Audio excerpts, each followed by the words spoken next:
ସ୍ନେହାର ବାହାଘରକୁ କିଛି ଦିନ ହୋଇଥାଏ। ଗୋଟେ ଦିନ ସ୍ନେହାର ଶାଶୁ ତାଙ୍କ ରୁମ୍ରୁ ଡାକିଲେ, ସ୍ନେହା ତୁ ରୁମ୍ରେ ଫ୍ୟାନ୍ ଲଗେଇକି ଆସିଛୁ? ତତେ ବୋଧହୁଏ କିଛି ଜଣାପଡ଼ୁନି। ଏବେ ଇଲେକ୍ଟ୍ରିକ୍ ବିଲ୍ ତୋ ଶ୍ୱଶୁର ଦେଉଛନ୍ତି, ସେଥିପାଇଁ ତତେ କିଛି ବି ଜଣାପଡ଼ୁନି। ଯେଉଁଦିନ ତତେ ଇଲେକ୍ଟ୍ରିକ୍ ବିଲ୍ ଭରିବାକୁ ପଡ଼ିବ ସେଇଦିନ ଯାଇକି ତୁ ବୁଝିପାରିବୁ ପଇସାର ମୂଲ୍ୟ କ'ଣ, ପଇସା କେତେ ପରିଶ୍ରମରେ ରୋଜଗାର ହେଉଛି। ଏକଥା ଶୁଣିବା ପରେ ସ୍ନେହାର ମନ ବହୁତ ଦୁଃଖ ହୋଇଗଲା। ସେ କିଛି ନ କହିକି ଫ୍ୟାନ୍ ବନ୍ଦ କରିଦେଲେ। କିଛି ସମୟ ପରେ ସ୍ନେହାଙ୍କ ସ୍ୱାମୀ ସୁରଜ ରୁମ୍କୁ ଆସିଲେ।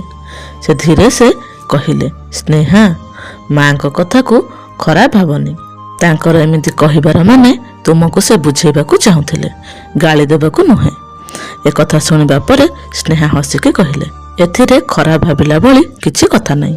ମୋ ବାପ ଘରେ ବି ମୋ ମା ମୋତେ ଏମିତି ବୁଝାଉଥିଲେ। ସ୍ତ୍ରୀଙ୍କ କଥା ଶୁଣିବା ପରେ ସୁରଜକୁ ଅନୁଭବ ହେଲା, ଯାହା ହେଉ ସେ ଗୋଟେ ବୁଝିଲା ସୁଝିଲା ସ୍ତ୍ରୀଟି ପାଇଛନ୍ତି। କିଛି ଦିନ ପରେ ଗୋଟେ ଦିନ ଶାଶୁ ମା କାହା ସହିତ ଫୋନରେ କଥା ହେଉଥିଲେ। ସ୍ନେହା ବହୁତ ସ୍ନେହରେ ଆସି କହିଲେ, ମା ପ୍ରଥମେ ଆପଣ ଖାଇଦିଅନ୍ତୁ, ତାପରେ ଯେତେ ଇଚ୍ଛା ସେତେ ବସି ଆରାମରେ କଥା ହେବେ।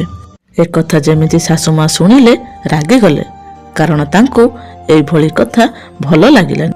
ବୋହୂର ସେ ରାଗିକି କହିଲେ, ତୁ ବୋହୂ ହେଇକି ରହ, ମୋ ମା ହେବାକୁ ଚେଷ୍ଟା କରନା। ଏକଥା ଶୁଣିକି ସ୍ନେହା ଚୁପ୍ ହୋଇଗଲେ, କିନ୍ତୁ ଆଖିରେ ତାଙ୍କର ଲୁହ ଆସିଗଲା। ତା କିଛି ସମୟ ପରେ ଶାଶୁ ମା ଶୁଣିଲେ ସ୍ନେହା କାହା ସହିତ ଫୋନରେ କଥା ହେଉଛନ୍ତି।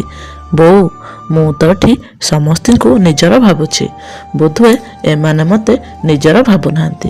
ଯେତେବେଳେ ତମେ ନ ଖାଇ କାହା ସହିତ ଫୋନରେ କଥା ହୁଅ ସେତେବେଳେ ମୁଁ ତମକୁ କୁହେ, ମା ଆଗେ ଖାଇଦିଅ ପଛେ କଥା ହବ। କିନ୍ତୁ ତମେ ତ ସେତେବେଳେ ମୋତେ କହୁଥିଲ ମୋ ଝିଅ ମୋର କେତେ ଧ୍ୟାନ ରଖୁଛି। କିନ୍ତୁ ଆଜି ଯେତେବେଳେ ମୁଁ ଏଇ କଥା ମୋ ଶାଶୁକୁ କହିଲି ତାଙ୍କୁ ବହୁତ ଖରାପ ଲାଗିଲା। କିନ୍ତୁ ମୁଁ ସବୁବେଳେ ଚେଷ୍ଟା କରିବି ଆମ ସମ୍ପର୍କ ଠିକ୍ ରଖିବା ପାଇଁ। କିନ୍ତୁ ସମ୍ପର୍କ ସେତେବେଳେ ଠିକ୍ ରୁହେ ଯେତେବେଳେ ଦୁଇ ତରଫରୁ ଚେଷ୍ଟା ଥାଏ। ଆଉ ଯେତେବେଳେ ଗୋଟେ ପଟୁ ସମ୍ପର୍କ ଜଣେ ରଖିବାକୁ ଚାହେଁ ସେ ଜାଗାରେ ସମ୍ପର୍କ ଗୋଟେ ବୋଝ ହୋଇଯାଇଥାଏ। ସାଙ୍ଗମାନେ ଆପଣଙ୍କୁ କ'ଣ ଲାଗୁଛି, ବୋଉ ଠିକ୍ କହିଲେ? ଯଦି ହଁ ତାହେଲେ ନିଶ୍ଚୟ ଆପଣଙ୍କ ମତାମତ କମେଣ୍ଟ ବକ୍ସ ମାଧ୍ୟମରେ ଜଣାଇବେ।